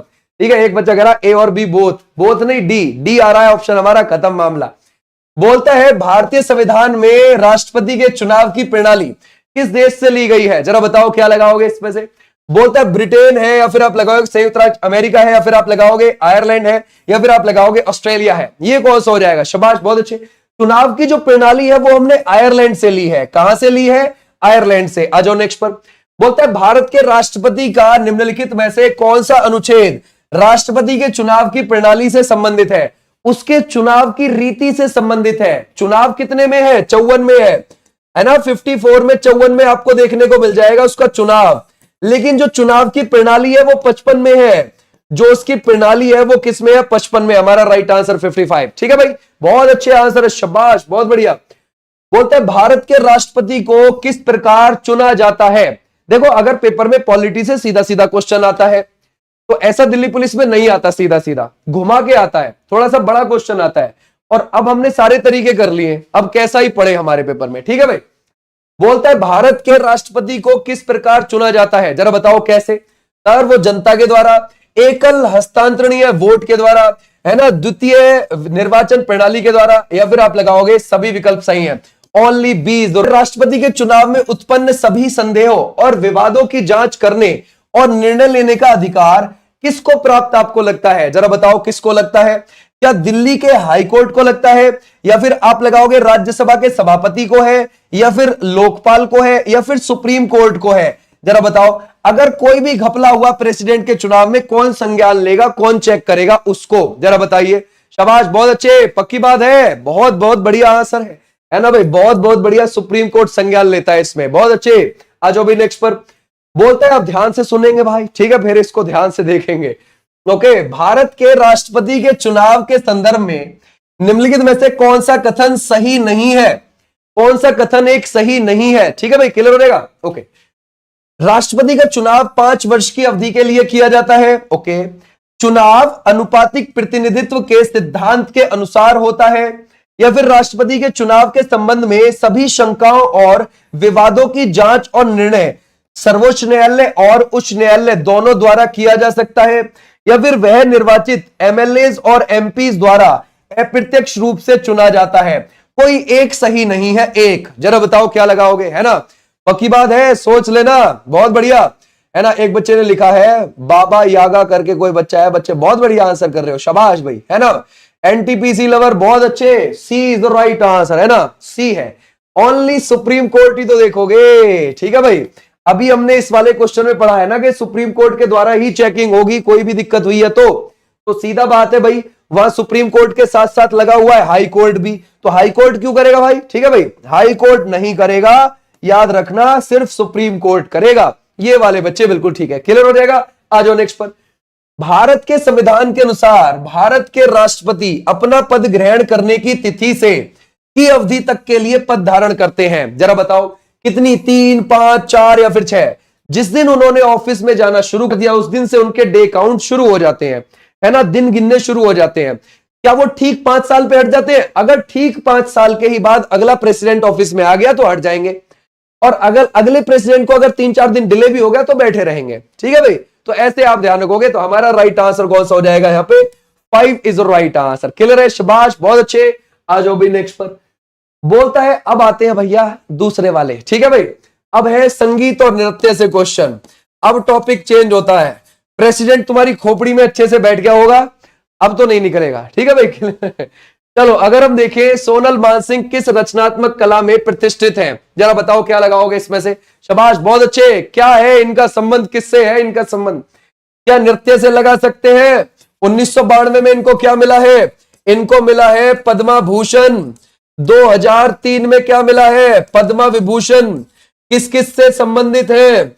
ये है संबंधित, अगर आप देखोगे, जैसे कि कुचिपुड़ी से भी, जैसे कि भरतनाट्यम से भी, जैसे ओडिसी से भी। भरतनाट्यम के साथ साथ आप ओडिसी भी लगाओगे, ओडिसी। ओडिसी के साथ साथ आप क्या लगाओगे, है ना भाई? ध्यान रखोगे, कुचिपुड़ी है, भरतनाट्यम है, ओडिसी है, छऊ है, ठीक है भाई? ध्यान रखोगे छऊ। तो ऐसे भी आप ध्यान रखना। Sonal Mansingh is the right answer. Clear है, समझ गए? आ जाओ नेक्स्ट पर। बोलता है निम्नलिखित में से कौन सा एक शास्त्रीय नृत्य है? आपको क्या लगता है इसमें से कोई एक शास्त्रीय नृत्य है? क्या आप लगाओगे? कलायरी पट्टू है, या भी छोबिया है, भवई है, कथकली है? अगर हम देखें हमारे पास जो शास्त्रीय नृत्य है, जो हमारा संस्कृत मंत्रालय कहता है, संस्कृत मंत्रालय कहता है, वो कहता है कि हमारे पास है 9, ठीक है? ध्यान रखोगे 9 संस्कृत मंत्रालय। जो हमारी संगीत नाटक अकेडमी है वो कहती है हमारे पास 8 ही है ना भाई? 8 ही है शास्त्रीय नृत्य, है ना? जो संस्कृत मंत्रालय वो छऊ को भी मानता है शास्त्रीय नृत्य, लेकिन संगीत नाटक अकेडमी नहीं मानती छऊ को शास्त्रीय नृत्य, ठीक है भाई? जैसे कुचिपुड़ी आंध्र प्रदेश में है, भरतनाट्यम तमिलनाडु में है, और अगर आप देखोगे मोहिनीअट्टम और कथकली वो केरल में है, ओडिसी उड़ीसा में है, मणिपुरी मणिपुर में है, सतरिया असम में है, कथक यूपी में है। तो ऐसे 8 हो जाते हैं संगीत नाटक अकेडमी के हिसाब से। इसमें छऊ और काउंट कर लोगे तो संस्कृत मंत्रालय कहता है 9 है हमारे पास शास्त्रीय नृत्य। तो पेपर में लिख के आता है संस्कृत मंत्रालय के हिसाब से हमारे यहाँ शास्त्रीय नृत्य कितने हैं, ऐसे, ठीक है भाई? तो हमारा राइट आंसर कथकली एक शास्त्रीय नृत्य है और ये केरल का है। इसमें रंगों का प्रयोग किया जाता है। किसका? रंगों का प्रयोग किया जाता है इस पर, चेहरे पर। समझ गए भाई? ऐसे आप ध्यान रखोगे चेहरे पर। इसमें रामायण महाभारत जैसी चीजें दर्शाई जाती हैं। निम्नलिखित में से कौन सा एक मार्शल नृत्य है? कौन सा एक मार्शल नृत्य लगेगा आपको? क्या केरल का कथकली एक मार्शल नृत्य है, या फिर मेघालय का बांस नृत्य है, या फिर आप लगाओगे मयूरभंज का छऊ, या फिर आप लगाओगे पंजाब का भांगड़ा? सर, जो मयूरभंज का छऊ है ना, जो उड़ीसा के अंदर चलता है, वो एक युद्ध कला नृत्य है। समझ गए? तो हमारा राइट आंसर हो जाएगा ये वाले बच्चे, बिल्कुल ठीक है। क्लियर है, शाबाश, बहुत अच्छे। और छऊ एक पुरुलिया छऊ भी है जो वेस्ट बंगाल में चलता है, एक सरायकेला छऊ है जो झारखंड में चलता है, ठीक है भाई? आ जाओ नेक्स्ट पर। बोलता है कुडियाटम। कुडियाटम क्या चीज है ये? जरा बताओ। कुडियाटम एक क्या है? केरल का पारंपरिक नृत्य है, तमिलनाडु में तैयार किए जाने वाला एक विशेष भोजन है, या फिर केरल की नाव दौड़ है, या फिर कर्नाटक में पहनी जाने वाली पोशाक है? ये क्या है भाई? कुडियाटम। एक तो कुडियाटम है, एक मुडियेट्टू है। मुडियेट्टू, ये दोनों के दोनों आपको केरल के क्या देखने को मिलेंगे? ये आपको देखने को मिलेंगे वहां के पारंपरिक नृत्य, ठीक है भाई? क्लियर हो जाएगा? ये नाटक और नृत्य दोनों मिक्स है इसमें। आ जाओ भी नेक्स्ट पर, मुडियट्टू और कुडियाटम दोनों में ही। राजा रेड्डी निम्नलिखित में से किस नृत्य से जुड़े हैं? राधा रेड्डी और राजा रेड्डी, पद्मजा रेड्डी, इन सब का संबंध किससे है सर? इनका संबंध है कुचिपुड़ी से। कुचिपुड़ी आंध्र प्रदेश के कृष्णा जिले से चला हुआ है। कहां से चला है? ये कृष्णा जिले से चला हुआ है। ठीक है भाई, क्लियर हो जाएगा, कृष्णा जिले से चला हुआ है। कृष्णा जिले में एक कुचेलापुरम गांव है, वहां से चला है। आ जाओ नेक्स्ट पर, गिद्दा भारत के किस राज्य का एक लोकप्रिय लोक नृत्य है? जरा बताओ, गिद्दा क्या आप लगाओगे इसमें से? पंजाब है, हरियाणा, या फिर आप लगाओगे उत्तर प्रदेश, या फिर आप लगाओगे उत्तराखंड है? ये कौन सा हो जाएगा सर? गिद्दा जो है ये महिलाओं के द्वारा किया जाता है, महिलाओं के द्वारा किया जाता है। और ये कहां है? तो ये कौन सा हो जाएगा? Punjab is the right answer. Okay, clear हो जाएगा, पंजाब। और अगर आप देखोगे भांगड़ा, ये भी आपको देखने को मिल जाएगा। ठीक है भाई, ऐसे भी आप ध्यान रखोगे। आ जाओ नेक्स्ट पर, बोलते हैं निम्नलिखित में से कौन एक शास्त्रीय नृत्य रूप है? जरा बताओ कौन सा एक शास्त्रीय नृत्य रूप है? क्या वांगला? नहीं नहीं, वांगला तो नहीं है। क्या छऊ है शास्त्रीय नृत्य रूप? या फिर आप लगाओगे भरतनाट्यम, या फिर आप लगाओगे भांगड़ा। अब देखो, अगर हमें वहां लिख के दिया होता कि संस्कृत मंत्रालय के हिसाब से इनमें से कौन सा भी है, तो छऊ पे बात फंस सकती थी। ठीक है भाई, ध्यान रखोगे। लेकिन हमारा तो यहां पर कौन सा बताएंगे? हम भरतनाट्यम को बताएंगे। ठीक है भाई, भरतनाट्यम कहां का है? तमिलनाडु का हो जाएगा। बोलता है चाक्यार कुथु निम्नलिखित में से किस राज्य से संबंधित एक प्रदर्शन कला है? जरा बताओ, हमारा राइट आंसर ये कहां का हो जाएगा? ये हो जाएगा केरल की हो जाएगी। Chakyar Koothu is the right answer. कहां की है? Kerala is the right answer. बोलता है निम्नलिखित में से कौन सा राजस्थान का एक लोक नृत्य आपको लगता है? राजस्थान का क्या कथक है? नहीं, कथक तो जी यूपी का है। झूमर कहां का हो जाएगा? झूमर आपको देखने को मिलेगा हरियाणा में। घूमर राजस्थान में मिलता है, घूमर राजस्थान में मिलता है। ठीक है भाई, और डांडिया कहां का हो जाएगा? डांडिया। ठीक है भाई, अगर हम देखेंगे, अगर आपको देखने को मिल जाएगा डांडिया। ठीक है, ध्यान रखोगे, इसमें तो राजस्थान का लोक नृत्य झूमर नहीं, आप घूमर लिखोगे इसको। ठीक है भाई, घूमर, घूमर। ठीक है भाई, राजस्थान से। डांडिया और गरबा कहां के हो जाएंगे? गुजरात के हो जाएंगे। ध्यान रखना आपसे, घूमर तो राजस्थान, झूमर तो कहां पर? हरियाणा। और अगर आपसे पूछेगा झुमुरा, ठीक है, फिर आप लगाओगे इसमें से असम। ठीक है भाई, क्लियर हो जाएगा। ऐसे आप ध्यान रखना, झुमुरा क्लियर हो जाएगा। और झुमुर, झुमुर है उड़ीसा का। झुमुर कहां का हो जाएगा? वो उड़ीसा का हो जाएगा। तो ऐसे भी आप ध्यान रखोगे। ठीक है भाई, क्लियर हो जाएगा। आ जाओ भी नेक्स्ट पर, बोलता है कुचिपुड़ी निम्नलिखित में से किस राज्य का नृत्य नाटक है? जरा बताओ, अगर हम देखें कुचिपुड़ी कहां का हो जाएगा? ऑब्वियसली हमारा आंध्र प्रदेश का हो जाएगा। ठीक है भाई, कहां का? आंध्र प्रदेश। बोलते हैं निम्नलिखित में से कौन हिंदुस्तानी शास्त्रीय संगीत गायन में प्रसिद्ध है? कौन है भाई? शोभना नारायण है, या फिर आप लगाओगे एमएस सुब्बुलक्ष्मी है, पंडित जसराज है, या फिर इनके अलावा लगाओगे आप हरिप्रसाद चौरसिया। हिंदुस्तानी शास्त्रीय संगीत उत्तर भारत में चलता है। ठीक है भाई, कहां पर चलता है? उत्तर भारत में चलता है। अब जरा बताओ हमारा राइट आंसर, तो क्या लगाएंगे? पंडित जसराज। बिल्कुल ठीक है। इनका संबंध कहां से है? हरियाणा से हो जाएगा इनका संबंध। ओके भाई, आ जाओ नेक्स्ट पर, बोलते हैं अल्लाह रखा निम्नलिखित में से कौन सा वाद्य यंत्र बजाते? अल्लाह रखा कौन सा वाद्य यंत्र बजाते? ठीक है भाई, अगर हम देखें इसमें से अल्लाह रखा किसके पिता हैं? जाकिर हुसैन। ठीक है भाई, ध्यान रखोगे, जाकिर हुसैन के पिता हैं। ठीक है भाई, क्लियर हो जाएगा। और अल्लाह रखा जम्मू कश्मीर से बिलोंग करते हैं। ठीक है भाई, तो हमारा राइट आंसर क्या हो जाएगा? ये तबला। ठीक है भाई, क्लियर हो जाएगा। तबले का आविष्कार किसने किया? जरा बताओ, तबले का आविष्कार किसने किया है ना? अगर हम देखें सर, तबले का आविष्कार किया है किसने? अमीर खुसरो ने, मृदंगम को बीच से काट कर। ठीक है भाई, बोलता है शंभू महाराज ने इनमें से किसमें महारत हासिल करी है? जरा बताओ किसमें? अगर हम देखें हिंदुस्तानी शास्त्रीय संगीत, या फिर आप लगाओगे इसमें से वाद्य संगीत, या फिर आप लगाओगे उर्दू कविता, या फिर कथक नृत्य है, तो हमारा राइट आंसर कौन सा? सर, शंभू महाराज ने इनमें से कथक नृत्य में, शंभू महाराज हो गए, लच्छू महाराज हो गए, बिरजू महाराज हो गए, इसी से है। ठीक है भाई, आ जाओ नेक्स्ट पर, बोलते हैं एमएस सुब्बुलक्ष्मी ने किस क्षेत्र में अपनी पहचान बनाई? जरा बताओ क्या लगाओगे? सुब्बुलक्ष्मी को देखते हैं हम। सुब्बुलक्ष्मी सर, अगर हम देखेंगे एमएस सुब्बुलक्ष्मी कथक है, या फिर आप लगाओगे भरतनाट्यम है, वायलिन बजाना, या फिर गायन संगीत इज द राइट आंसर। और ये कर्नाटक संगीत से जुड़ी हुई हैं। और ये अगर आप देखोगे तमिलनाडु में इनका जन्म हुआ था। कहां हुआ था? तमिलनाडु में इनका जन्म हुआ था। और 1998 में इनको भारत रत्न मिला था। ओके, पहली संगीत की महिला है जिनको भारत रत्न मिला। ठीक है भाई, क्लियर हो जाएगा, शाबाश। आ जाओ नेक्स्ट पर, निम्नलिखित में से कौन सा सुमेलित नहीं है? आपको क्या लगता है कि इसमें से कौन सा सुमेलित नहीं है? देखते हैं भाई, क्या आप लगाओगे इसमें से रविशंकर सितार वादक, या फिर आप लगाओगे एमएफ हुसैन तबला या फिर आर के नारायण उपन्यासकार या फिर कैफी आजमी कवि हैं? जरा बताओ इनका संबंध किससे हो जाएगा? सर रविशंकर सितार वादक हैं, सही बात है भाई, ठीक है भाई। और कैफी आजमी क्या कवि हैं? हाँ है। उपन्यासकार आर के नारायण है, बिल्कुल है। ये जो आप एमएफ हुसैन को देख रहे हो ये तबला वादक नहीं है, ठीक है भाई, ये तो चित्रकार हैं। ये क्या है?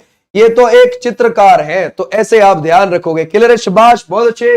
बोलते हैं अनुराधा पाल निम्नलिखित में से किस वाद्य यंत्र से जुड़ी है? कौन है? अनुराधा पाल के ऊपर बात कर रहे हैं। क्या सितार से, वीणा से, तबला से या फिर मैंडोलिन से है? तो हमारा राइट आंसर कौन सा हो जाएगा? सर अनुराधा पाल का संबंध किससे है? जरा सोचो, ठीक है भाई। जो जाकिर हुसैन है, जिससे किशन महाराज है, जिससे अल्लाह रखा है, उसी से ही है। तो हमारा राइट आंसर हो जाएगा तबला, ठीक है भाई, क्लियर हो जाएगा। Tabla is the right answer, बहुत अच्छे। बोलता है मोहिनी अट्टम नृत्य शैली का विकास कहां पर हुआ? मोहिनी अट्टम विष्णु जी के मोहिनी रूप को यह समर्पित है, ठीक है भाई, क्लियर हो जाएगा। विष्णु जी के मोहिनी रूप को यह समर्पित है मोहिनी अट्टम। तो हमारा राइट आंसर क्या हो जाएगा? ये है केरला से। और ये सिर्फ एक सिंगल स्त्री कर सकती है, इसको सिंगल होनी चाहिए और स्त्री होनी चाहिए, वो इसको नृत्य को करती है, ठीक है भाई। जो भी नेक्स्ट पर बोलता है शास्त्रीय संगीत के सिद्धांत की चर्चा की गई है, किसमें की गई है? जरा बताओ क्या लगाओगे? क्या सामवेद में की गई है, यजुर्वेद, ऋग्वेद, अथर्ववेद? चारों वेद है, चारों वेदों को मिलाकर हम संहिता कहते हैं इनको। क्या बोलते हैं? संहिता कहते हैं इनको। तो हमारा राइट आंसर क्या हो जाएगा? वो हो जाएगा Samaveda is the right answer. Okay भाई, सामवेद वाले बच्चे बिल्कुल ठीक है। ये कौन है जो ऋग्वेद लगा रहा है? ए भाई तांत्रिक, कैसे चलेगा ऐसे उल्टा पुल्टा है?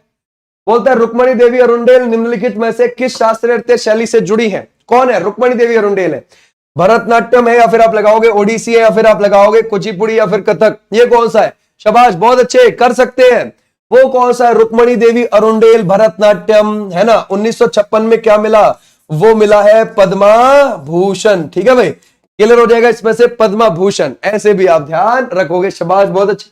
बोलता है कालबेलिया निम्नलिखित में से किस राज्य से जुड़ा हुआ लोक नृत्य है? जरा बताओ कालबेलिया कहां से है? जम्मू कश्मीर से? नहीं सर, जम्मू कश्मीर से तो हमें राउफ, हिकत, डमहल ऐसे देखने को मिलते हैं। बच्चा नगमा, बच्चा नगमा हिमाचल प्रदेश से भी है। नाटी डांगी भी हिमाचल प्रदेश से आपको देखने को मिल जाएगा, ठीक है भाई। तो हमारा राइट आंसर कौन सा हो जाएगा? कालबेलिया आपको देखने को मिलेगा राजस्थान से, क्लियर हो जाएगा। शाबाश। गुलाबो सपेरा का संबंध इसी नृत्य से है। शास्त्रीय रचना है मूनलाइट सोनाटा। ये जरा बताइए किसकी आपको रचना लगती है? मूनलाइट सोनाटा लुडविग वॉन बीथावेन है या फिर आप लगाओगे एंटोनियो लुसियो विवली है या फिर आप लगाओगे आर्केंजेलो कोरेली है या फिर आप लगाओगे जॉर्ज हैंडेल है? तो हमारा राइट आंसर कौन सा है? वो हो जाएगा इसमें से Ludwig von Beethoven is the right answer, clear है। शाबाश। आ जाओ नेक्स्ट पर। निम्नलिखित में से कौन सा लोक नृत्य है जम्मू और कश्मीर से जुड़ा हुआ है? जरा बताओ जम्मू और कश्मीर से इनमें से कौन सा जुड़ा हुआ है? क्या आप लगाओगे झोरा, विधि, राउफ या फिर सुईसनी? सुईसनी तो राजस्थान का है, ठीक है भाई। हमारा राइट आंसर हो जाएगा Rauf is the right answer. Rauf, हिकत, डमहल ऐसे आप ध्यान रखोगे। कहां से? जम्मू एंड कश्मीर से। निम्नलिखित में से कौन ताल वाद्य यंत्र है? जरा बताओ क्या लगाओगे? कौन सा वाला एक ताल वाद्य यंत्र है? जरा देखूं। क्या आप लगाओगे अर्काडियन को, संतूर को या फिर आप लगाओगे मैंडोलिन या फिर आप लगाओगे इसमें से सिंबल? कौन सा है एक ताल वाद्य यंत्र, है ना, जिससे ताल आती है? अगर हम देखें ताल आती है जिससे, तो हमारा राइट आंसर कौन सा हो जाएगा? क्या लगाओगे इसमें से? शाबाश, बहुत अच्छे, गड़बड़ ना हो जाए, सोच के देना आंसर, है ना। किससे? अच्छा, संतूर से ताल आती है भाई। संतूर में तो तार होता है, उससे कौन सी ताल आती है? संतूर तो तत्वाद्य यंत्र है, क्लियर हो जाएगा। ये सिंबल यानी कि झांझ, समझ गए? झांझ, ऐसे भी आप ध्यान रखोगे, झांझ यही तो है। तो हमारा राइट आंसर क्लियर हो जाएगा। आ जाओ नेक्स्ट पर। बोलते हैं निम्नलिखित में से कौन एक कुशल गायक है? जरा बताओ क्या लगाओगे इसमें से? कौन एक कुशल गायक लगते हैं आपको? क्या रोनू मजूमदार है या फिर आप लगाओगे इसमें से शिव कुमार शर्मा, सतीश गुजराल या फिर दीनानाथ मिश्रा? तो हमारा राइट आंसर क्या है? तो सर हमारा राइट आंसर है एक कुशल गायक। इनमें से कौन से बैठते हैं? जरा देखूं मैं इसमें से कौन से लगाओ आप, ठीक है भाई। शाबाश, बहुत अच्छे। ए तो इसमें से नहीं बनेगा भाई, ये इसमें से बनेगा Dinanath Mishra ji is the right answer. ये है कुशल गायक, ठीक है भाई, क्लियर हो जाएगा। शाबाश, बहुत अच्छे। देखो शिव कुमार शर्मा को गायक बना रहे, नहीं वो नहीं है भैया, ये शिव कुमार शर्मा जी नहीं है, समझ गए भाई। उनका संबंध है संतूर से, शिव कुमार शर्मा जी का, जम्मू कश्मीर से बिलोंग करते हैं। राग कामेश्वरी ये आपको किसकी रचना लगती है, जरा बताइए। अगर हम देखें ये उस्ताद अमजद अली खान है, या फिर आप लगाओगे उदय शंकर है, या फिर आप लगाओगे इसमें से पंडित रविशंकर है। उदय शंकर आधुनिक नृत्य के लिए जाने जाते हैं, आधुनिक नृत्य के लिए जाने जाते हैं, ठीक है। उस्ताद अमजद अली खान सरोद के लिए जाने जाते हैं, ग्वालियर में इनका जन्म हुआ था, है ना, सरोद के लिए जाने जाते हैं। इनका जन्म 9 अक्टूबर 1945 को ग्वालियर में हुआ था। इनके बेटों के नाम है अमान और अयान अली, ठीक है। तो हमारा राइट आंसर क्या है, Pandit Ravishankar is the right answer. Okay, शाबाश, बहुत अच्छा आंसर है। आ जाओ नेक्स्ट पर, है ना भाई। अब जीएस की ओर चलते हैं फटाफट अपनी, ठीक है भाई। चलो, ये क्या कहता है, बोलता है उरुग्वे के नए राष्ट्रपति कौन चुने गए हैं, जरा बताओ क्या लगाओगे, है ना भाई। अगर हम देखें भाई, अगर आप देखोगे 57 साल के हैं और इतिहास के शिक्षक हैं, इतिहास के क्या है वो शिक्षक हैं। अब जरा बताओ उरुग्वे कहां पर पड़ता है, उरुग्वे पड़ता है साउथ अमेरिका महाद्वीप पर, यहां पर पड़ता है उरुग्वे, ठीक है भाई, क्लियर हो जाएगा। उरुग्वे यहां आपको देखने को मिल जाएगा। तो कौन बने, यामांडू ओरेसी बने हैं, ठीक है भाई, क्लियर हो जाएगा, यामांडू ओरेसी बने हैं। आ जाओ भी नेक्स्ट पर। ओहिरा लोक संगीत निम्नलिखित में से किस राज्य के लोकप्रिय त्योहारों में से मुख्य रूप से जुड़ा हुआ है, जरा बताओ। ओहिरा आपको कहां का देखने को मिल जाएगा, शाबाश, बहुत अच्छे। अगर हम देखें केरल का है, फिर आप लगाओगे इसमें से असम का, झारखंड का, या फिर कर्नाटक का। ओहिरा क्या है, एक लोक संगीत है ओहिरा। अगर हम देखें ओहिरा हो जाएगा झारखंड का, याद रखोगे झारखंड का आपको देखने को मिलेगा। झारखंड के जो सीएम है वो कौन हो जाएंगे, वो हो जाएंगे हेमंत सोरेन। उनकी पार्टी कौन सी है, झारखंड मुक्ति मोर्चा है। ओके, ध्यान रखोगे झारखंड मुक्ति मोर्चा उनकी आपको पार्टी देखने को मिलेगी। और वो 4th टाइम सीएम बने, है ना भाई, 2024 में 4th टाइम सीएम बने हैं। क्लियर हो जाएगा, समझ गए। उनका चुनावी क्षेत्र कौन सा है, बारहेट, बारहेट झारखंड में ही पड़ता है, वो उनका विधानसभा का चुनावी क्षेत्र है। आ जाओ नेक्स्ट पर। बोलते केंद्र सरकार ने ऑपरेशन सिंदूर मामले पर वैश्विक कूटनीति संपर्क के लिए सर्वदलीय सांसदों के कितने डेलीगेशन बनाए हैं, जरा बताओ कितने डेलीगेशन बनाए। अगर हम देखें 5 हैं, 7 हैं, 8 हैं, 12 हैं। आपको पता है भाई 7 मई की रात को 1:10 से लेकर 1:30 के बीच में रात को हमने ऑपरेशन सिंदूर लॉन्च किया था। ओके भाई, क्लियर हो जाएगा। और हमने पाकिस्तान के अंदर और पीओके के अंदर और आजाद कश्मीर के अंदर, है ना, जहां पर भी आतंकी ठिकाने थे वहां हमने मिसाइलें बरसाई थी।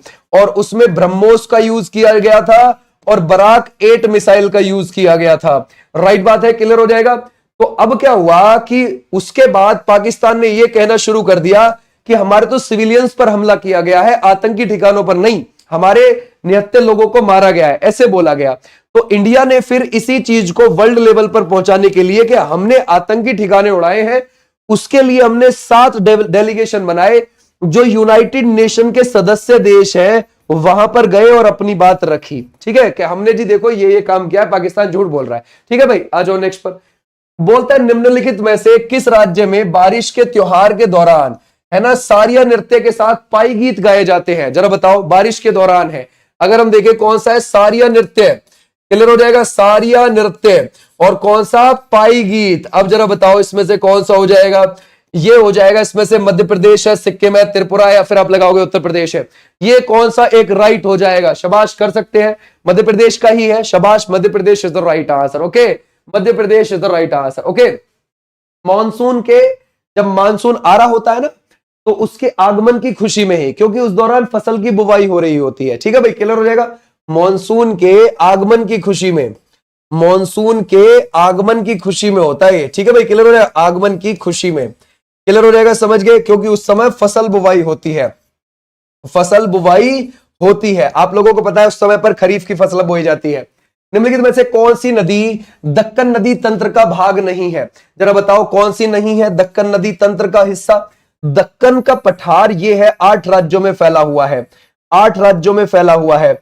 और इसमें दक्कन वाले इलाके में आपकी गोदावरी हो गई, कृष्णा हो गई, कावेरी हो गई, ये बहती है। सतलुज का यहां काम नहीं है, सतलुज तो एक हिमालयी नदी है। ओके भाई, कैसी है, हिमालयी नदी है। तो ऐसे आप ध्यान रखोगे, क्लियर हो जाएगा, शाबाश, बहुत अच्छे। बोलता है 58वें ज्ञानपीठ पुरस्कार विजेता का नाम बताइए जिन्हें राष्ट्रपति ने सम्मानित किया, जरा बताओ क्या लगाओगे इसमें से, वो कौन हो जाते हैं। अगर हम देखें ज्ञानपीठ पुरस्कार के बारे में हमसे बोल रहा है और ये 58वें की बात कर रहा है। 11 लाख रुपए की राशि इसमें दी जाती है, ठीक है। ये किसको मिला? गुलजार को मिला उर्दू भाषा के लिए, ठीक है भाई। जगत गुरु राम भद्राचार्य जी को मिला संस्कृत भाषा के लिए। ओके, तो हमारा राइट आंसर है ए और बी दोनों। और जो 59वां मिला है, 59वां, वो विनोद कुमार शुक्ल को मिला है ना, हिंदी भाषा के लिए। विनोद कुमार शुक्ल छत्तीसगढ़ से आते हैं और इनको हिंदी भाषा के लिए मिला है ना। इनकी पहली कविता कौन सी थी? उसका नाम था लगभग जय हिंद। ये भी आप ध्यान रखोगे, लगभग जय हिंद, ये भी आप ध्यान रखोगे, क्लियर हो जाएगा, लगभग जय हिंद। ओके, और इनको अगर आप देखोगे, इनको क्या भी मिला हुआ है? इनको साहित्य अकेडमी पुरस्कार भी मिला हुआ है 1999 में। इसके लिए दीवार में एक खिड़की रहती थी के लिए, दीवार में एक खिड़की रहती थी, समझ गए भाई? ऐसे भी आप ध्यान रखोगे। तो पता है इनकी ऐसी ही कृतियां मिलेंगी आपको। ऐसी है एक कृति इनकी, आसमान पृथ्वी को डराता है, समझ गए? तो ये भी आप ध्यान रख सकते हो, आसमान पृथ्वी को डराता है, ये भी आप ध्यान रखोगे, पृथ्वी को डराता है, क्लियर हो जाएगा। ऐसे भी आप ध्यान रखना, ठीक है भाई। आ जाओ नेक्स्ट पर, नेक्स्ट देखते हैं। बोलता है मराठी भाषा किस भाषा परिवार में आती है? जरा बताओ क्या लगाओगे इसमें से, है ना? ये कौन सा हो जाएगा? शाबाश, बहुत अच्छे। मराठी भाषा किस भाषा परिवार में आती है? शाबाश, कर सकते हैं।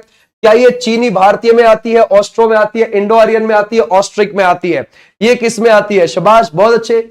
ये कौन सा है, जरा बताओ कौन से में आएगी? ये पक्की बात है इंडो आर्यन में आएगी। देखो, पंजाबी हो गई, हरियाणा की होगी हरियाणवी, या फिर आप यूपी में कोई भी भाषा देखे, बिहार में देखे, ठीक है, ध्यान रखोगे, वेस्ट बंगाल में देख रहे हैं, मध्य प्रदेश में देख रहे हैं, राजस्थानी देख रहे हैं, फिर या फिर गुजराती देख रहे हैं, या मराठी देख रहे हैं। ये जो भाषाएं हैं ना, ये किस में आती है? इंडो आर्यन भाषाएं हैं, ठीक है भाई।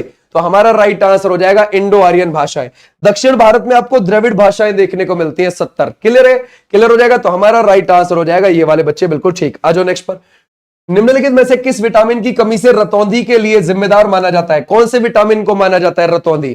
छोटे बच्चों में हो जाता है ना। अगर हम देखें विटामिन अगर आप देख रहे हो बी और सी जो है, ये किस में घुलता है? जल में घुलता है। विटामिन अगर आप देखोगे ए डी ई के, ये किस में घुलता है? वसा में घुलता है ना भाई, ध्यान रखोगे, वसा में घुलता है।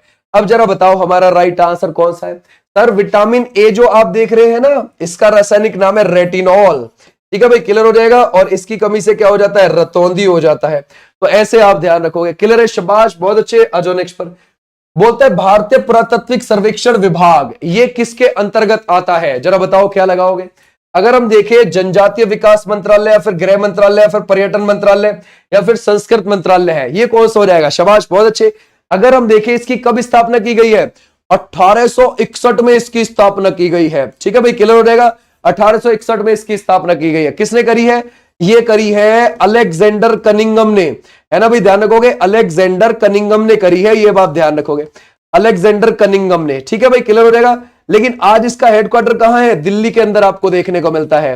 अब ये जो भारतीय पुरातत्व सर्वेक्षण है, ये किसके अंडर काम करता है? संस्कृत मंत्रालय के। किसके? संस्कृत मंत्रालय के अंडर काम करता है। आज नेक्स्ट पर बोलता है मिसिसिपी नदी ये किस देश में बहती है? हम किसकी बात कर रहे हैं? मिसिसिपी नदी की बात कर रहे हैं। क्या ये ऑस्ट्रिया है, या फिर आप लगाओगे यूनाइटेड किंगडम है, या फिर आप लगाओगे संयुक्त राज्य अमेरिका, या फिर इटली?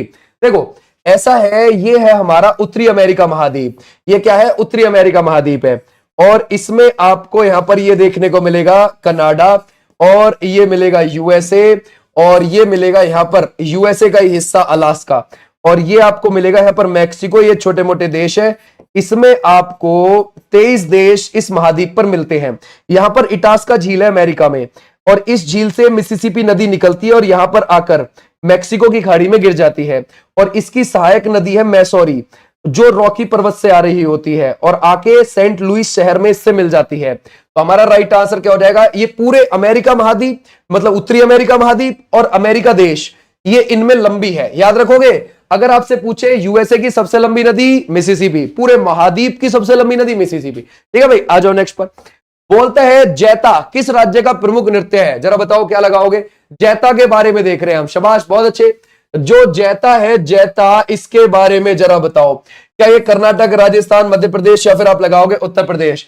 जैता आपको देखने को मिल जाएगा कहां का? ये आपको देखने को मिल जाएगा यूपी का, ठीक है भाई। ऐसे भी आप ध्यान रखोगे, ये यूपी में जाट समुदाय की वीरता के लिए किया जाता है, ये भी आप ध्यान रखोगे, ठीक है भाई। तो हमारा राइट आंसर कौन सा हो जाएगा? उत्तर प्रदेश। आ जाओ नेक्स्ट पर। बोलता है भारतीय सेना ने मई 2025 में किस राज्य में तीस्ता फील्ड फायरिंग रेंज में तीस्ता प्रहार अभ्यास का आयोजन किया? जरा बताओ क्या लगाओगे इसमें से। ये कौन सा है, कब की बात कर रहे हैं हम? मई 2025 की बात कर रहे हैं, मई 2025 की बात कर रहे हैं हम, है ना। भारतीय सेना ने मई 2025 में किस राज्य में तीस्ता, तीस्ता कहां पर पड़ता है? वेस्ट बंगाल में। बस हमारा राइट आंसर ये, ठीक है भाई, क्लियर हो जाएगा। तो हमारा राइट आंसर ये। बोलता है बिहार में किस वर्ष खेलो इंडिया यूथ गेम और पैरा गेम्स का आयोजन होगा? जरा बताओ किस वर्ष होगा भाई ये, या फिर हो चुका है ना भाई? तो ये हो चुका है, ध्यान रखना। 4 से लेकर 15 मई के बीच में खेलो इंडिया यूथ गेम 7वें नंबर के हुए थे और ये 2025 में हो गए थे, है ना, बिहार के अंदर। क्लियर हो जाएगा। बिहार के 5 जिलों में ये हुए थे। कितने जिलों में हुए थे? 5 जिलों में हुए थे। यहां पर टॉप पर कौन रहा? 58 गोल्ड मेडल लाके, टोटल 158 पदक लाके वो रहा है महाराष्ट्र, ठीक है भाई, महाराष्ट्र। और सेकंड नंबर पे कौन रहा? 39 गोल्ड मेडल लाके, टोटल 117 पदक लाके हरियाणा। और बिहार में आयोजन हुआ तो बिहार में 7 गोल्ड के साथ टोटल 36 पदक आए और ये रहा बिहार 15वें नंबर पर, ठीक है भाई, क्लियर हो जाएगा। बिहार रहा 15वें नंबर पर, तो ऐसे आप ध्यान रखोगे, क्लियर हो जाएगा, शाबाश। राजस्थान इसमें 3rd नंबर पर रहा है 60 पदक लाके, ये भी आप ध्यान रख सकते हो। आ जाओ नेक्स्ट पर। बोलता है महात्मा गांधी ने दक्षिण अफ्रीका में किस अखबार की शुरुआत करी थी? ये करी थी इंडियन सोशलिस्ट, या फिर आप लगाओगे इसमें से इंडियन सोशलिस्ट के अलावा कॉमनवेल्थ है, नेशनल हेराल्ड है, इंडियन ओपिनियन है। ये कौन सा न्यूज़पेपर शुरू करा था गांधी जी ने वहां पर? जरा बताओ क्या होगा इसमें से। इसकी भाषाएं अलग अलग थी, जैसे गुजराती थी, हिंदी थी, तमिल थी, अंग्रेजी थी, है ना। जरा बताइए, शाबाश, बहुत अच्छे। इंडियन ओपिनियन, बिल्कुल ठीक है, Indian opinion is the right answer. ये इंग्लिश में भी था, ये गुजराती में भी था, ये हिंदी में भी था, ये तमिल में भी था। इसकी 4 भाषाएं थी, ये भी आप ध्यान रखना, ठीक है भाई। इंडियन ओपिनियन शुरू किया था वहां पर। गांधी जी ने फिनिक्स आश्रम की स्थापना करी थी डरबन में। टॉलस्टॉय फर्म की स्थापना करी थी साउथ अफ्रीका के सबसे बड़े शहर जोहान्सबर्ग। बोलता है थॉमस और उबर कप 2024 में किस देश पुरुष और महिला दोनों वर्ग के खिताब अपने नाम कर दिए? किस देश ने कर दिए? जरा बताओ। म्यांमार, चाइना, जापान और सिंगापुर। देखो, ये जो थॉमस कप है ये पुरुषों का बैडमिंटन का है, 1949 में ये शुरू हुआ, ठीक है भाई। और उबर 1956-57 में शुरू होता है, ये महिलाओं का बैडमिंटन का है। और ये दोनों ही 2024 में चाइना जीत गया, पुरुष महिला दोनों में, ठीक है भाई, क्लियर हो जाएगा। पुरुष महिला दोनों में चाइना जीत गया। सर गारफील्ड सोबर्स ट्रॉफी निम्नलिखित में से किस खेल प्रतियोगिता से संबंधित है ना भाई? तो हमारा राइट आंसर किससे हो जाएगा? सर ये तो क्रिकेट से है ना। और ये साल 2004 में सबसे पहले किसको मिली थी? ये राहुल द्रविड़ को मिली थी, राहुल द्रविड़ को मिली थी। आज भी नेक्स्ट पर। बोलता है भारत के 86वें ग्रैंड मास्टर कौन बने हैं? ये मुझे आप कमेंट बॉक्स में बता दोगे। ओके भाई, ये थी तुम्हारी आज की क्लास। अब मैं मिलूंगा तुम्हें कल, देख सकते हो। थैंक यू, बाय, नमस्ते। कोई और बात हो तो कमेंट सेक्शन में बता सकते, बाय।